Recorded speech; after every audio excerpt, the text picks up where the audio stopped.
Thank you once again, everyone, for coming tonight, this evening, on this very nice Tuesday evening. Hope everyone's kind of winding down from the day's work. Just wanted to let you all know, want to thank you all of you for coming down for this table talk organized by World Food Future and the Peak magazine. We really appreciate this. Any point of time, so this is a very free-flowing kind of chat. So if you have any questions at any point of time to any of the panelists, there is a chat button at your bottom of your screen, which will direct your question to Mini. Mini will then be collating the questions and will be helping us to get all the questions so that we can direct it to the relevant panelists.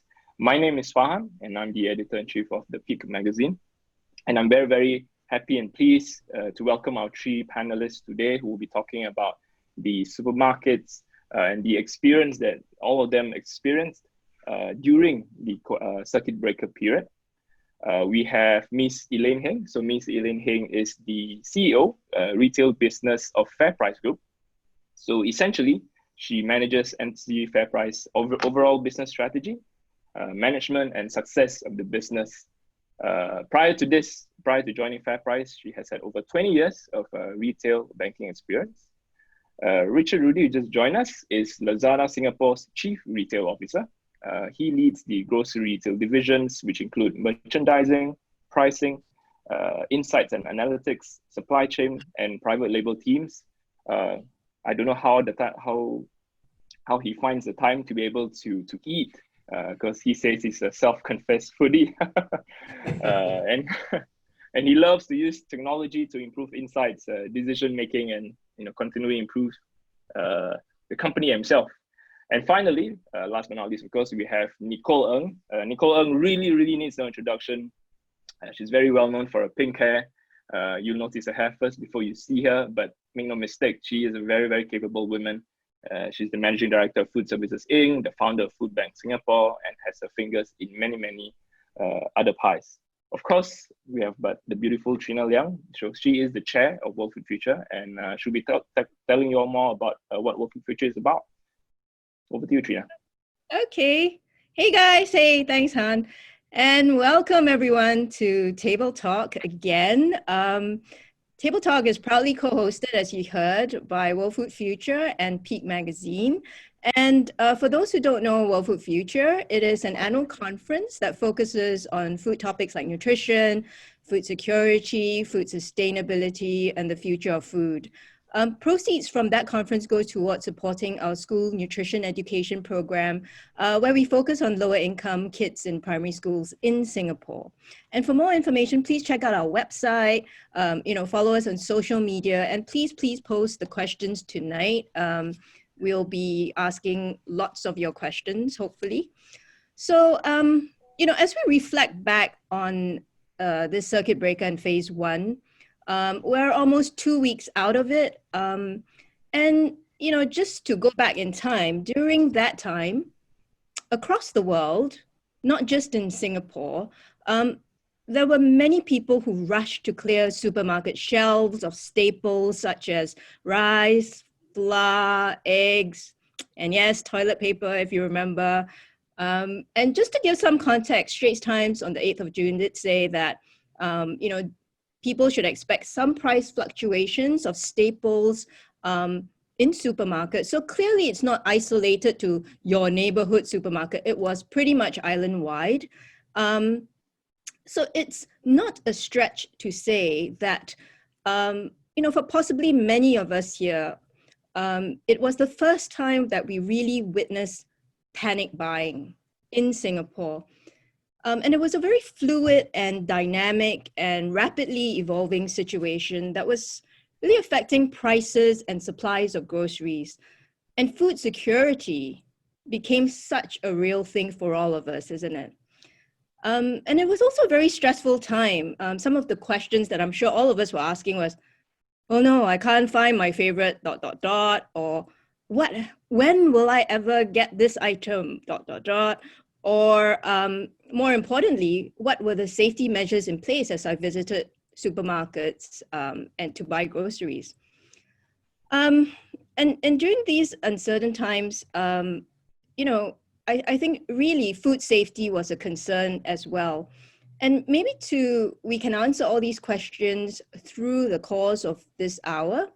But let's start off with a question that really sets us back to that period of time. And the first question is to the whole panel, which is, what are one or two searing images that really take you back to that time? And maybe you can elaborate a little bit about it as well.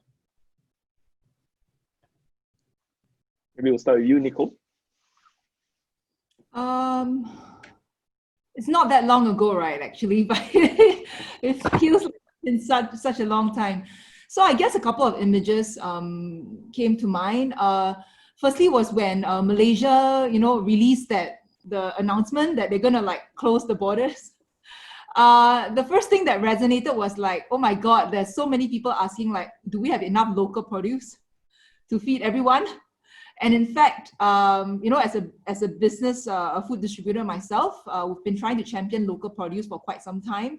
But the honest truth is that many F&B outlets are not quite supporting local produce yet. So I said, it's going to be a problem that's not just for this time, but for the years to come as well. So I understand that, we've been ramping up to speed up the farms and all that as well. That was one. And then the other image that really came to mind, when I saw all the panic buying is, what about those in need? Those of us who can really afford it, we can actually go and queue up at fair price, or wait for like the deliveries from Lazada or Redmart. But the rest of those, who don't even have the option to buy or panic buy, what's going to happen to them when the food prices actually go up? So I got actually quite worried about it. And I think now reality has kind of settled in that the people in need are quite badly hit by the whole entire situation. Yeah. So, but that's my thought. Yeah.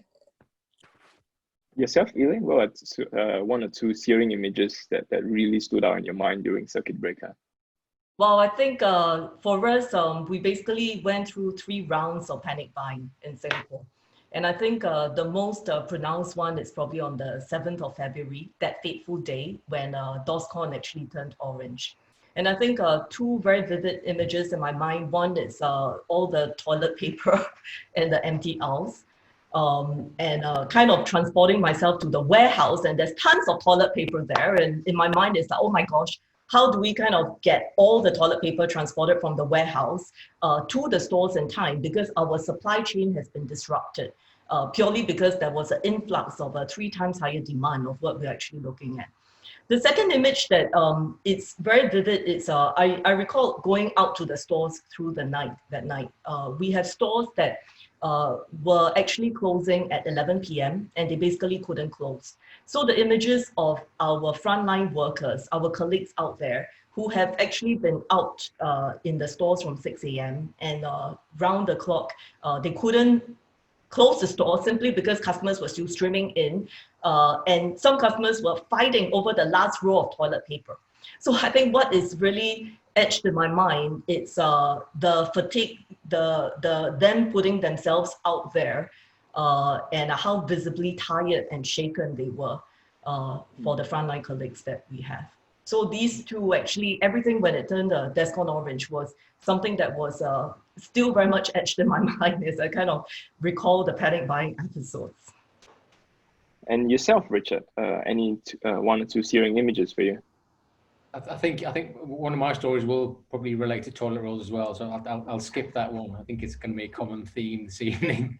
I think for me, again, a lot of it goes back to there's a number of phases that we went through in the last 2-3 months, and the first one was obviously the 7th of February, that day. And for me, I was sat in the office actually a little bit later on Friday evening, and I started to see my phone start pinging messages to me to tell me that the number of orders we were taking on our platform was just skyrocketing. And I think that evening we had an 11 times usual uplift in sales, like literally starting 5 seconds after the announcement came out. I think it was 6:30 on that Friday. So immediately we started to see something was happening, and just looking at our availability that we look at on a very regular basis, certain product categories were just dropping in availability pretty sharply, and toilet tissue and things that were was number one for some reason that still escapes me. I still don't know why that is, but anyway, that was number one. And I guess secondly to that was starting to see like colleagues of mine were on the way home, and I was saying, guys, what can you, if you're going past the store, can you see what's happening? And same thing, queues outside all the offline stores, and then in social media, people fighting in Australia over toilet rolls in the shopping aisle. So that was a real sign that something was like really seriously up. And I guess it was that survival instinct. It was that panic buying, which people were initially concerned about, kind of self-preservation initially, but then as we saw over the various phases when circuit breaker kicked in a number of weeks later, I think the whole community spirit changed to be very caring rather than very self-sufficient initially. So that sticks in my mind over the course of the 2 months. Yeah, I'm actually glad that all of you brought up images of the panic buying, because I guess the first question that I think is on everyone's mind is, how did you actually all respond to the crisis when it first started? Like, what were the crisis management responses in place? You have to move fast and all that. And perhaps we can get Elaine first to answer this. How did you and FairPrice respond to make sure everything was fine? I think we went through different waves over the whole COVID-19 crisis, right? And our responses actually had to be tailored in accordance to the needs and demands and what had actually happened at different times. So I think when the first panic buying happened, the most immediate urgency is how we have to be agile and adapt to reconfigure our supply chain. So one of the key things that I've said, it's basically because we are seeing 3-4 times kind of accelerated volume. Our supply chain is basically being disrupted. So some of the things we have actually done is there are goods coming in, but how do we kind of ensure that we have enough supply, enough warehouses actually store them? So this is where during this time, the empowerment of the teams, I'm really very proud in terms of how the teams have actually responded, which is usually a typical warehouse planning stage to set up one would probably be a year or so to set up a warehouse. But we have warehouses that were set up in 5 days. So imagine how we basically have to ensure eventually, from the current warehouses that we have, we tripled the delivery capacity that goes out to the stores. And that's something that was very critical to reassure customers that we actually have the goods.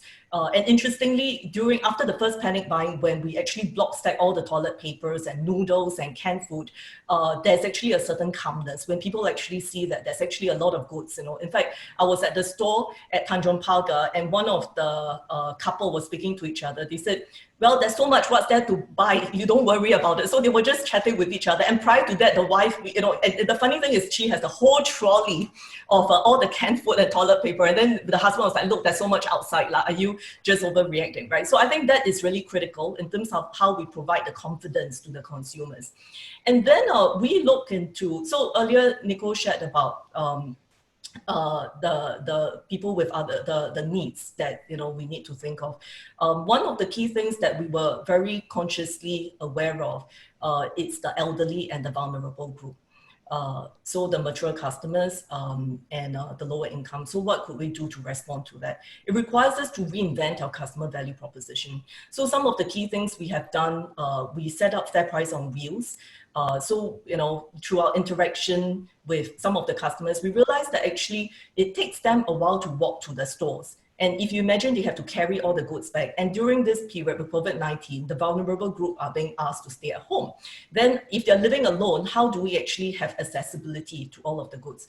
So one of the key things we've done is to launch FairPrice on wheels, so that we bring back to the old roti van days, where the ice cream man comes and, instead of this is actually the provision shop is right at the doorstep. And I actually have to say that I have been personally very, very touched through my own personal experience.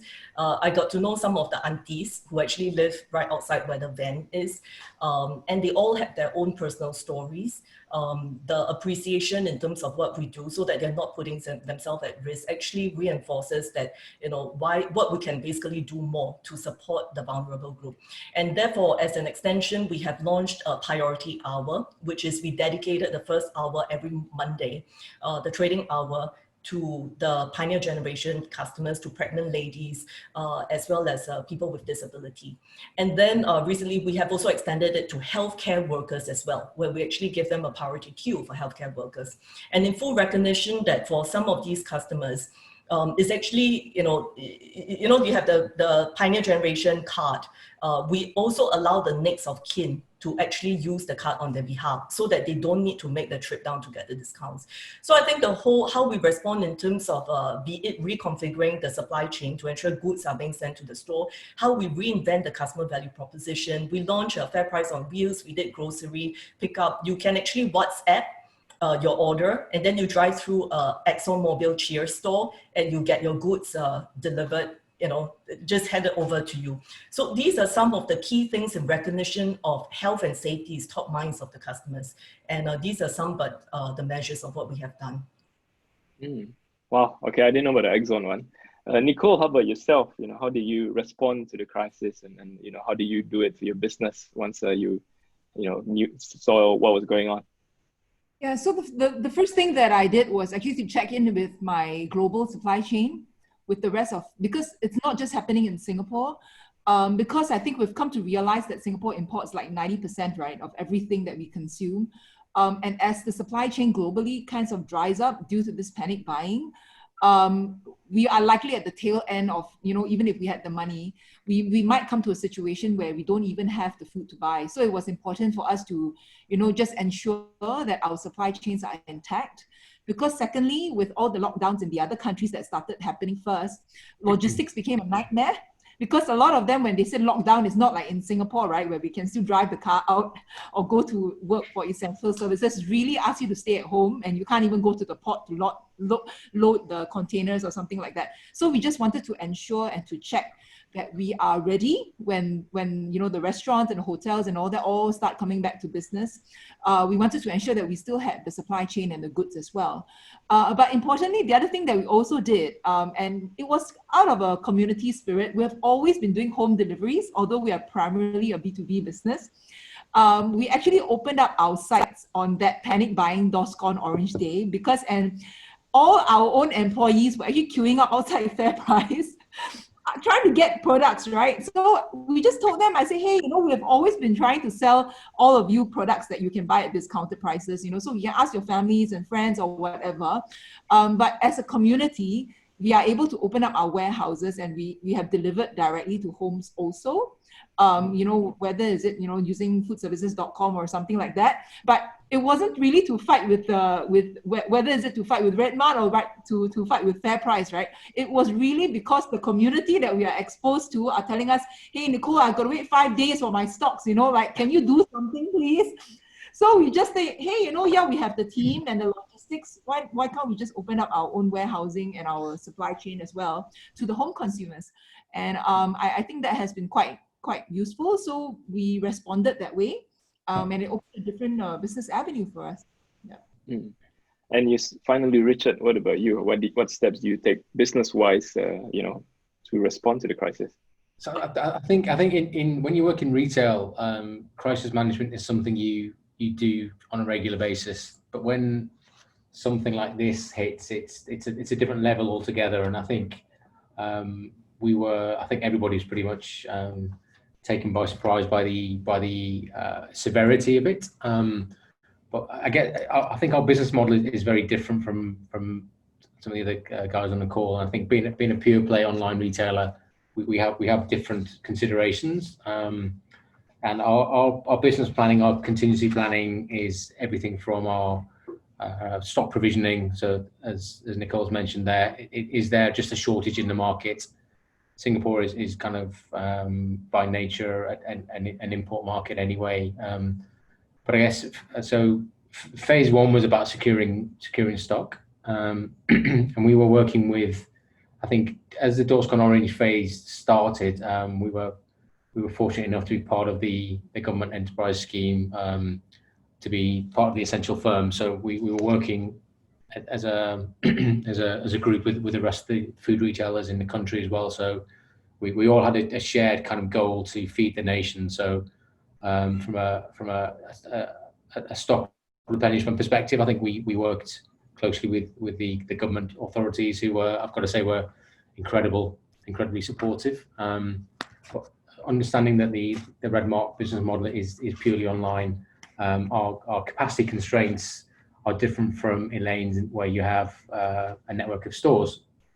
We essentially have a network of warehouses, and our customer-facing aspect is our delivery drivers. So it's not about keeping a store open for longer necessarily. It's a different constraint that we have. So we had to move very quickly to address each kind of area of constraint, and that was stock provisioning. It was warehouse capacity and storage, very quickly through to our what we call last mile delivery. So the Red Mark trucks you see whizzing around the streets, all of those are very carefully managed on a daily basis. So we had to increase capacity on very, very quickly, and we were fortunate enough to be able to do that.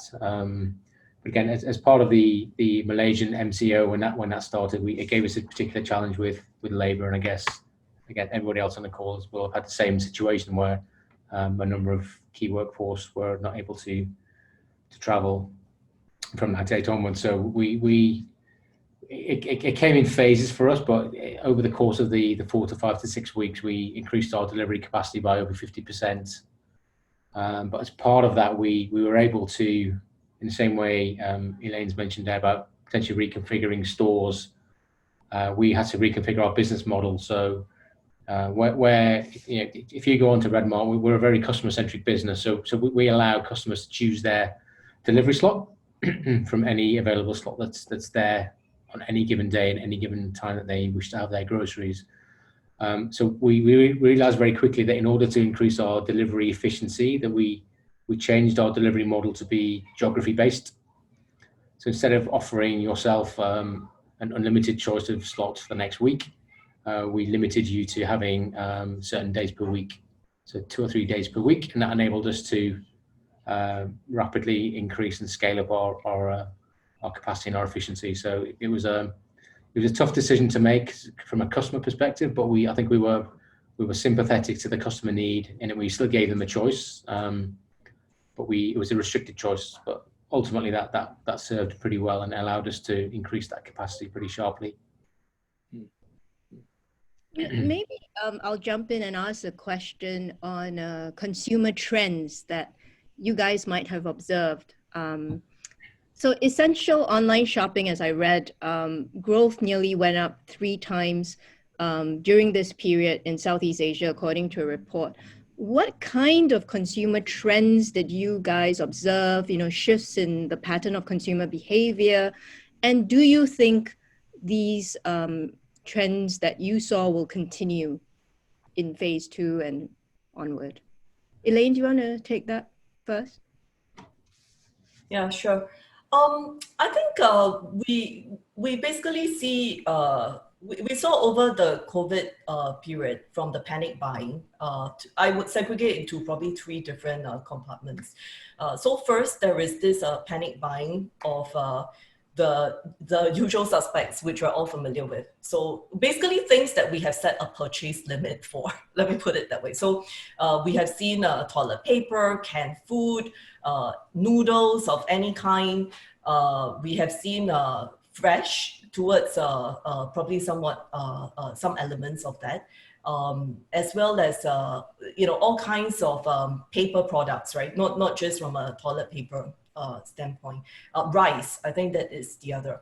So then somewhat in the middle, during the circuit breaker, probably week 2 or week 3, we see a shift in terms of what do you think, Trina and Han or Nicole, what do you think the customers shift to? Maybe I can ask you, what do you think by week 2 making, flour, chocolate, cake making?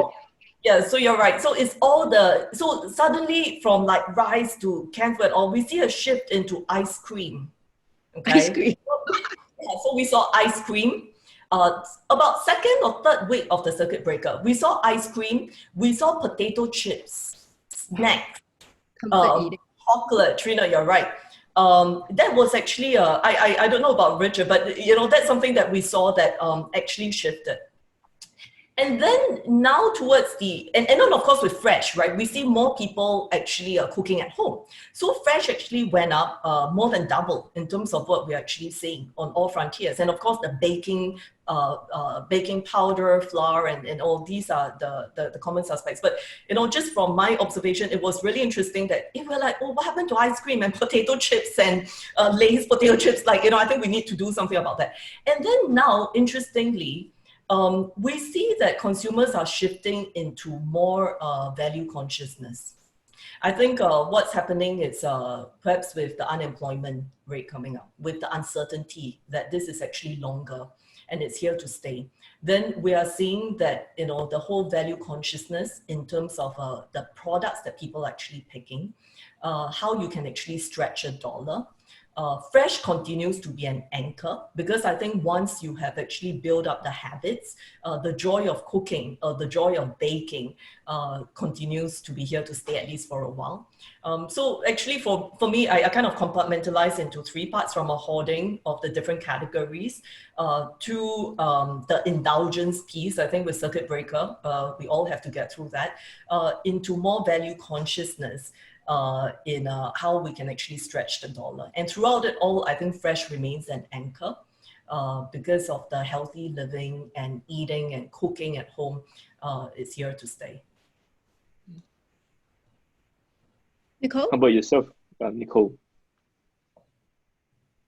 Yeah, I guess a few observations. I think, firstly, during the first half of the circuit breaker, right, people started sourcing for alternative sources. So when I say alternative, there are a few ways. So firstly, they are not as brand sensitive.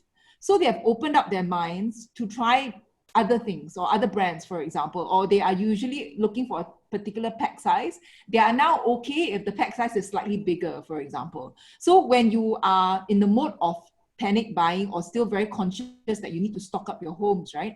Then you open up your minds that, okay, I'll try something else. I'm not just going to eat the noodles that I always eat, but as long as it's noodles, I will want to try. So it actually, I guess, give way to some other brands as well to be able to get some new consumers. So this was one thing. And then the other trend that we noticed is that because we also have a retail distribution business, general trade, the provision shops that we see at the mama shops, so surprisingly, because with the safe distancing and the crowdedness and all that kind of thing, right, at the regular modern trade stores, a lot of people have started shopping at the traditional mama shops. So when a lot of people are saying that general trade provision shops are like a sunset industry and it's dying, I think COVID has given them a new lease of life. Oh. So in fact, their business have been thriving.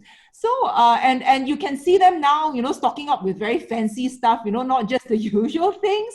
And it's because some people have chosen, near their apartments or, below the HDB blocks, they just want to shop where it's convenient to pick up their essentials as well. So it might be a good turning point for some of the, the elderly or the older business owners, for the provision shops. But I think it's a nice thing that's happening. Yeah, it's opening up as well. Yeah. Yourself, Richard? I think I'd agree with largely with what's been said. I think there's definitely phases to what people were buying. I think obviously initial phase was panic, buy everything, whatever I can put my hands on, which very quickly kind of subsided after a week or two to when circuit breaker really kicked in and people kind of resigned to the fact they were going to be stuck at home. And the indulgence and the treating bits really did start to kick in. And I think certainly if I look at categories, particularly for the first 3-4 weeks, alcohol sales literally were almost down by 90%. And then that started to creep up again when people were stuck at home with their children. So I think that was one trend that I saw. And again, ice cream particularly was another one. And I think if we kind of draw a line into the other categories as well, we definitely saw people trading up into premium cuts for things like meat and seafood. Obviously, F&B outlets were closed, or people were literally cooking at home. You know, I think the nation went through a phase for a couple of weeks of not being able to get hold of yeast for love nor money, and I think we've created a new habit as well, and I think I'm really excited by that, because I think people have now learned that actually it is quite nice to be at home and cook and to bake, and it's nice to create your food, share it with your family, you know, get your kids involved in doing some kind of activities to keep them occupied, and I've definitely eaten more cakes and pastries in the last few weeks, which is probably not too good for me.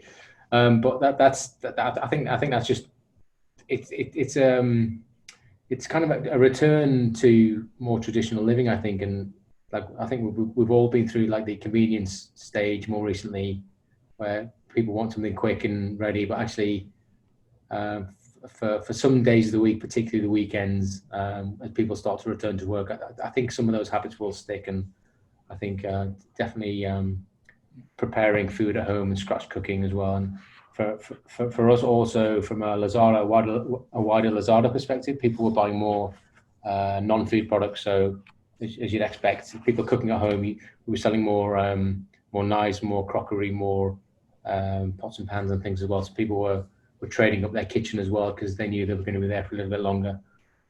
Coffee machines, etc. So yeah, I think some of those will remain, and I do hope as a passionate foodie that people will take a bit more time to cook at home with their friends and family as well. That's what I hope.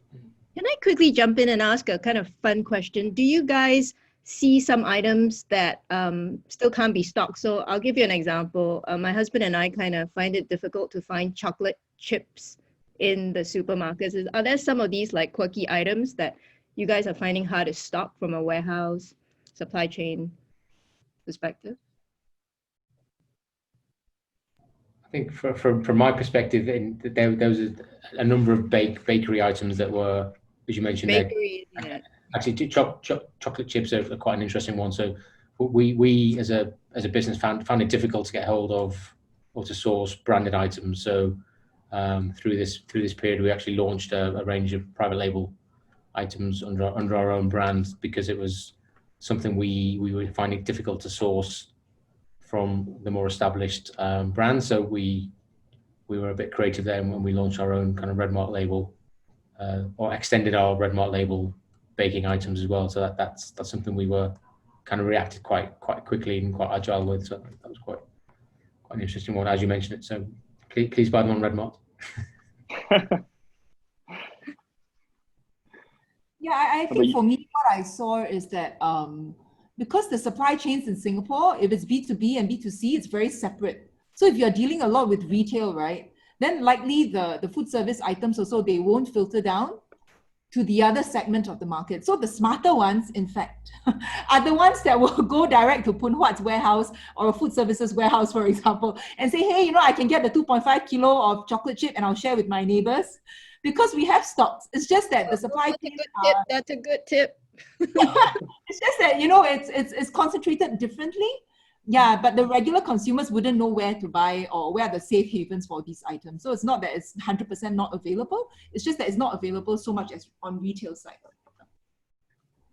Yeah, I think if I could add on, right? So, Nico, you're right. So I think it's about, a lot of, for example, if I use the flour as an example, right? From a B2B, actually, there's actually no shortage of flour.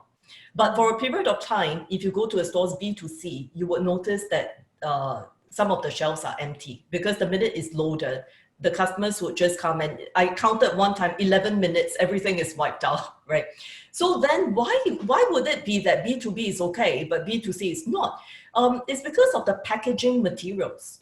So for flour, as an example, a number of the packaging materials to pre-pack these big B2B flour is actually, the factories are impacted because of the NCO.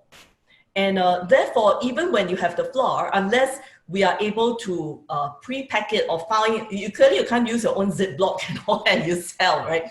So in a way, when we talk about some of the disruptions, it's also because driven by the packaging that is required to actually put it into the smaller pack sizes for the B2C customer. So I think from what we've seen also, if you're not, if you're brand agnostic and if it's just a category that you're looking for, I think it's available.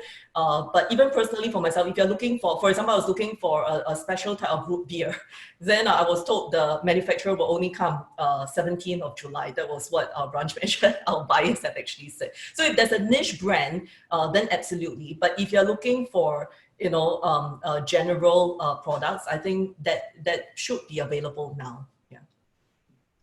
So I've noticed there've been a few new entrants to this call. I just wanted to let all of you know that you can ask any question you like in the chat. So this is a very free-flowing kind of fireside chat. So please ask the question, and the two lovely ladies or the very good-looking gentlemen can perhaps answer any pressing questions that you might have about food security, about how Singapore diversifies their sources, etc., etc. Put it in the chat, and Mini, the host, will be consolidating the questions. I have a question. This is of course directed to all three of you first. The question, but maybe we'll do it first for Elaine.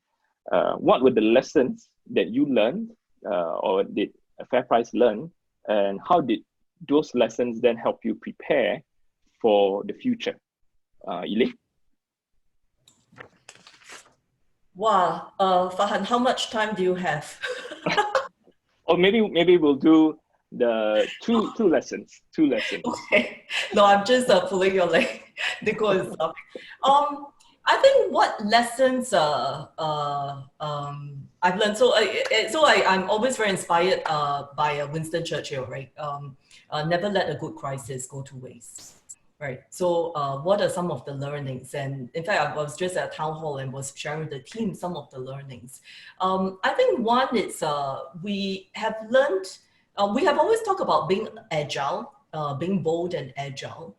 And I really think that it's with the COVID-19 crisis that we have demonstrated and responded to that. So that whole agility is quite critical. So earlier, we talked about the resilience in the food supply chain, right? I think with Nico, you have shared about MCO in Malaysia has impacted.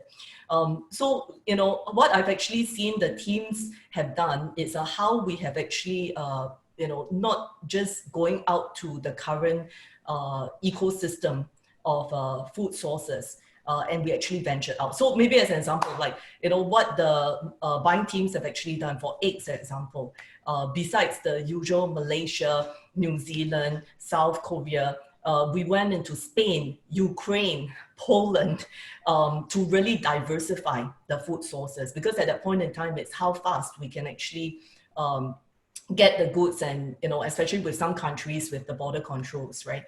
So like noodles, for example, we now source from more than 20 over countries. So across our whole sourcing, the agility of how we have actually responded have actually accelerated during this period.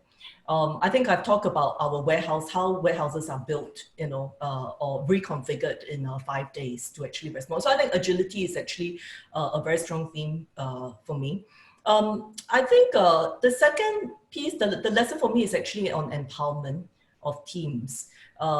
It's a big lesson that, when I let go and we trust the team, we empower the teams, they are able to step up, knowing the problem statement that we need to actually solve. And this is something that I'm really, really proud of. I think whether it's the frontliners, the branch managers, all the safe distancing measures that we have to put in place, whether it's a FairPrice on wheels, whether our conversion of one of our live Orchid Country Club brick and mortar store into a dark store for our online to increase the delivery slots. These are things that teams have actually come up with and responded when they are being empowered. I think the third one is probably communication. I know it sounds really boring, but I think during a crisis, communicate. Communication to external, to the public, I think it's very, very critical. Communication internally is also very critical. So, even when we set purchase limits, we have to explain to our teams why, to reassure them why we are doing what we are actually doing. When we have one store at Bedok Mall, with the very first COVID case in a supermarket in Singapore, there were a lot of fake news that actually went up. So in fact, there was a video circulating that the deep cleaning that happened in the stores, the products are not covered and people just spray and our corporate affairs, I think my colleague Winston is here with the corporate affairs teams. We actually went out to our Facebooks and all, and we had to debunk these fake news because it's causing a lot of fear and confusion on people, right? So the speed in terms of reacting to some of these misconceptions and fake news that's going out, communicating the rationale, the context of why we are doing what we are doing, so that we are not disrupting the supply chain. There are more than enough goods that's happening, but we just have to ensure everybody buys enough for their whole family and not create more stress into the whole system. I think that whole communication piece is actually quite critical. So sorry, Han, I answered. So just to recap, I think the agility is really important. Empowerment and trust in the teams is important. And communication is really, really key. No, not at all. Thank you very much, Elaine. A very interesting question actually came in, and I would like to actually ask all three of you as well, or maybe perhaps more to Richard and Elaine. A participant asked, do you see whether the markets are actually open to exploring new brands at this time? Because, you know, there are some limitations to some of the brands coming in, specifically plant-based meats or like the more kind of interesting proteins. Or do you see like the markets are just deferring to tried and tested brands? Or even yourself, perhaps, you know, as NTUC or as Lazada, are you exploring new brands at this time? Perhaps Richard, you can answer that first. I think from our perspective, we're always that's part of our business as usual anyway. So we're always looking for new and interesting brands that match with our customer needs. But through this period, something really interesting happened, and I think it was as a result of like the general market condition of products being unavailable. So let's say your mainstream sauce brand or your mainstream drinks brand was unavailable because of a nationwide shortage. Customers were where they'd go to their go-to brand almost instinctively on their list or in their shopping cart. If that product wasn't available, they were willing to give other products a try. And in most cases, we carry a large range of niche and bespoke products and exclusive lines as well. And people were trading up into slightly more premium products in the same subcategory.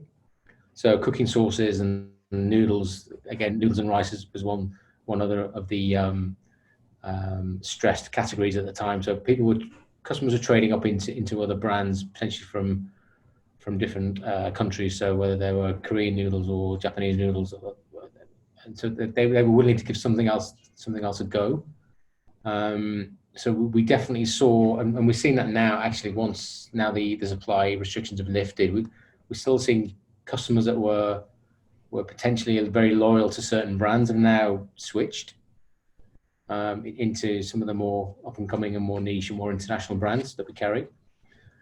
So we definitely see that will continue.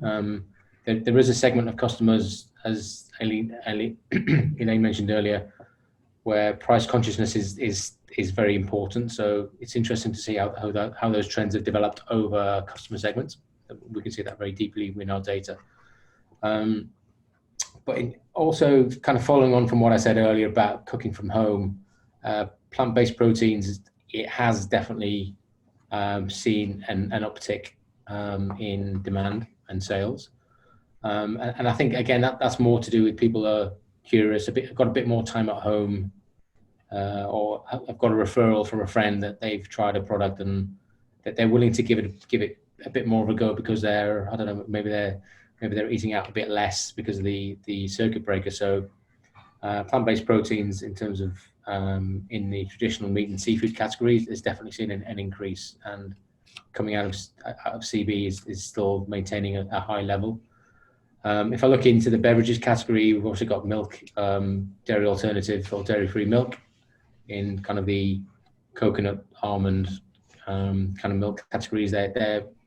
They've trended very heavily as well through circuit breaker and also out the other side. And I think it's it's also because people trying different recipes at home as well, and why not try an alternative if it's deemed to be a healthier choice. So I've definitely seen those trends develop and maintain, and maintaining through circuit breaker as we're coming through it. So I expect those to continue, kind of to the question earlier as well. How about you, Nicole? I mean, the business more B2B, right? So were there like any interest, like did you see more of interest from your businesses in buying plant-based proteins, that sort of thing? Yeah, so actually I've been distributing plant-based products for the last 3 years. So we were early adopters. It was a struggle convincing, of course, the restaurant and consumers or even chefs to understand how to apply, because while it sounds easy to apply, it's very different from a regular functioning meat. So it marinates differently, it's flavored differently, you know, the application is also quite different. So selling B2B is a little bit more challenging. But the nice thing is that in the recent months or in the recent year, the market for the brands have completely opened up. And so, you know, I think in the next 6 months or so, there's going to be a lot more brands that's going to come on board as well. And so it will actually help the whole community shift towards plant-based movement. While that being said, you are not taking away the business from traditional vegans or people who are true vegetarians, because you cannot sell them alternative protein. They are just diehard, you know, they would rather eat just a plant than you know, alternative or fake meat as well. But I think it would be interesting. And the other thing also is, because you're eating more at home, the younger generation, you know, whether it's the teenagers, you know, in the 15s and 16s, they are really okay to eat like vegan or plant-based products. And so I think the eating at home has actually influenced the parents that you can also then try. You know, maybe, you know, why don't you try this? Or the child is preparing some meals or something like that. So with at home, you can actually experiment a little bit more. So I think that trend is going to stay. And in fact, COVID has actually helped that trend to propel itself. And definitely people have started thinking, right? Why are we in this situation in the first place? Is it because something to do with the environment? So some people have started reflecting over the last 3-4 months. Maybe is it because the way that we are consumed? So maybe we need to change the way that we consume. And so therefore, some people have started trying, you know, meatless, you know, alternate days, you know, and things like that. But I think lifestyle changes are going to happen. Yeah. Hey, Elaine, in the interest of time, we have about 8 minutes left, and I thought I'd ask you this question. And for all those people who are interested in pivoting their careers, I think you might find this quite interesting. So Elaine used to be a banker, as you heard, but she's not just a banker. She was voted like the young, most promising banker by Asian Banker. And, you know, she moved on from banking into NTUC. So I think my question would be, do you have any advice for people who are interested in pivoting their careers? And how different are the two environments, banking and NTUC? Was it difficult for you to fit in initially? Wow. Okay, thank you, Shrina. I think you have 3 questions in that question. So let me attempt to answer them. I think firstly, in terms of the advice I would give someone who is pivoting, the career, I think the thing is, don't box yourself up in a certain industry, right? And ultimately, it's about the transferable skill sets that transcends across all industries. And like I was doing general management in banking, and in a way, where I am now, it is about general management. So I do think it's about the skill sets rather than us having that mindset that, once you're in this industry, it is the entire career that you're kind of in there. I think in terms of the environment, both are clearly quite different, yet at the same time, there are similarities. So I think in the banking space, it is fast-paced, and in retail, it's also fast-paced because it is ultimately about everyday living. It's about, the essentials that people have to get food on the table and they come to your stores every day. And I think regardless in terms of whether it's banking or retail, there is actually a commonality, which is ultimately it is about the customer. So ultimately, it's about the customer knowing their needs, their wants, their pain points, their customer journeys, and the job that needs to be done is about how we can actually serve them. So be it whether it's banking, where we look at the different risk appetites, time horizon to talk about building your nest egg and how you can grow your wealth or savings. In the same vein for retail banking, in a different construct, but yet the essence of the job that needs to be done is also about meeting their needs, ensuring that they complete their basket size and come to the store, and we actually, you know, understand their pain points and is able to serve them. Then, you know, how was it difficult in terms of the transition? I would say in every organization, you know, there's different ways of working and there is a different culture. So whenever there's a change in culture at the start, it will always be challenging. But I have to say that for FairPrice, the team, you know, the culture is very family oriented and very friendly, and they have been very, very welcoming to me. So in terms of the transition, while the culture requires me to adopt new ways of working, but in terms of the transition, the family orientedness has actually helped me a lot. That's pretty awesome. There's a very interesting question that came in, and I think we just have about 5 more minutes, so I just want to quickly ask this. Maybe I'll direct this to you first, Richard. Were there specific ingredients or products that you saw people totally avoid because of the pandemic? Or was it all like kind of status quo? I think as the various phases, as we went through the various phases, there was clearly products that people. I think each phase had a different attribute to it. I think the initial phases we mentioned earlier was more about panic. Let's stock up with staples. Let's make sure I've got enough hand sanitizer, disinfectant, etc., to last me for the next what felt like X months at the time, and then that very quickly moved into a bit more stay at home, more family orientated products. So I think one category that kind of dipped more consistently than others through was alcohol. I think we definitely saw kind of less alcohol over the period of COVID, and I think that's mainly because it is ultimately a luxury item. I did joke earlier that families definitely stocked up, but some did for sure. But generally, I think we saw people and our customers go through the phases, and I think as we start to see some level of normality returning, our basket sizes and our basket compositions are returning back to some kind of normal. But in terms of avoiding, not necessarily. I think our customers come to Redmart to shop from quite a wide variety of items that we stock. So it was through the various phases. I mean, one of the things we did do in a similar way to Elaine's mentioned earlier, we did put some restrictions in place for how much of certain items people could buy. So we restricted customers to be able to order 35 items only per order. So for a 4 or 5 or 6 week period, people just dropped the luxury items for a period of time. So that's returning back to normal. Okay. I think this is a really nice question to end off kind of today's chat. And once again, I'll direct it to all 3 of you. Maybe we'll start first with Elaine.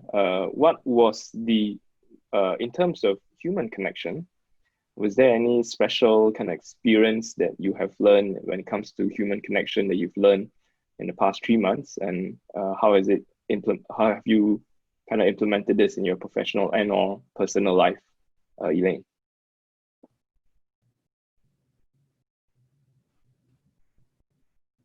Elaine, sorry, you're muted. Oh, sorry. Yeah. So your question is what I've learned from the human connection. You know, yeah, more cooking. You know, you've learned to tolerate your. I think empathy.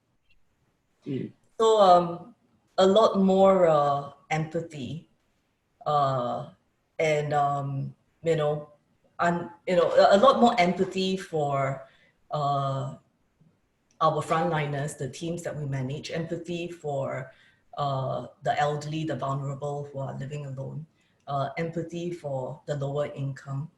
And I think the last 3 months amplified a lot of that. Because if you think about it, a lot of our frontliners are also the elderly. We have a very high percentage of our workforce who are above 60. So I think a lot of empathy and the whole admiration and respect, the fact that they put themselves out there because they felt that there is a huge need to serve the nation. I think, and this empathy translates. I mean, I'm just looking at all the Zoom boxes here, and in a way, every box is actually the same, right? So in the whole COVID crisis, there is this whole equalizer that happens, just like the shape of the Zoom boxes, that all of us are actually experiencing the same crisis, regardless, and I think for the more vulnerable elderly, I felt the impact faced to them is a lot more magnified, and therefore there's a lot of the initiatives you have seen that is translated into the actions of how we could actually serve them, how we could allay the fears, how we could potentially do better to make their lives better. Yeah. That's very nice. How about you, Nicole? Any personal kind of social learnings in the past 3 months? I think I'll just end by sharing what I told my 4 kids. At night when I put them to bed, there are many times that I told them, I said, darlings, we are very, very lucky to be the ones that are blessed to be living through this crisis, because I think we are the chosen generation. Because the lessons and everything that we will learn out of this couple of months, whether it's a year, 2 years, or whatever, are stories that we will get to tell with the significant learning. So I'm very sure as humanity, from next year onwards, I think all of us will emerge far stronger, united as one world, whether is it one Singapore or whatever else. But the level of community spirit that has come up from all these things have actually surprised us. And at the speed of things as us getting together, has been really, really there as well. So I think I'd like to take this opportunity to applaud everyone also, because we have come together without anybody saying that you need to do this or you need to do this. But importantly, we need to see this whole thing as a blessing rather than as a crisis. Yeah. And Richard, any learnings from you? Yeah, I think for me there's a couple. I think firstly I think all of us kind of on the panel per se, the humble food retailers or the humble food workers, actually to be recognised as essential was quite a telling one for me, and I think quite a lot of acknowledgement that actually we were actually feeding the nation, and albeit on a day-to-day basis we sometimes compete. I think we came together as part of the government initiative to feed the nation. That was quite a leveler to me, quite humbling to be part of that process, and also kind of transferring that onto the human aspect of it as well. So we had a bunch of our teams who were impacted by the MCO, and who opted to stay here in Singapore because they felt like they had a duty to work through this crisis. And I think that was again a real kind of moment for me, that people were willing to spend time away from their families per se to work towards what we term as a crisis. But actually, when we look back at it, I agree with what you said, Nicole. It's more of a it was an event that we will look back on and say we worked through it, we helped, we played our part, and actually, what can we do better for the future, for the future generations and for the rest of the community. So all right. Well, I think that's a very nice way to end off today's chat. We had quite a number of questions that we honestly couldn't get to simply because of the time limit. I just wanted to let all of you participants, as well as those people who've come in and joined us this evening, that we will be answering those questions on the peakmagazine.com.sg. So I will be directing the questions to the 3 panelists. So do visit the website to get your questions answered and to learn a bit more about them. And yeah, so I'll hand it over to Trina for the closing remarks. Yeah, I just want to say thank you guys, for the very eye-opening and honest behind the scenes look at grocery shopping and the grocery sector. And so I just want to also thank the audience and see you all again on July 21st for the next table talk entitled Urban Family, FARM Family. So see you then. Thank you and take care. Bye. Thank you, everyone.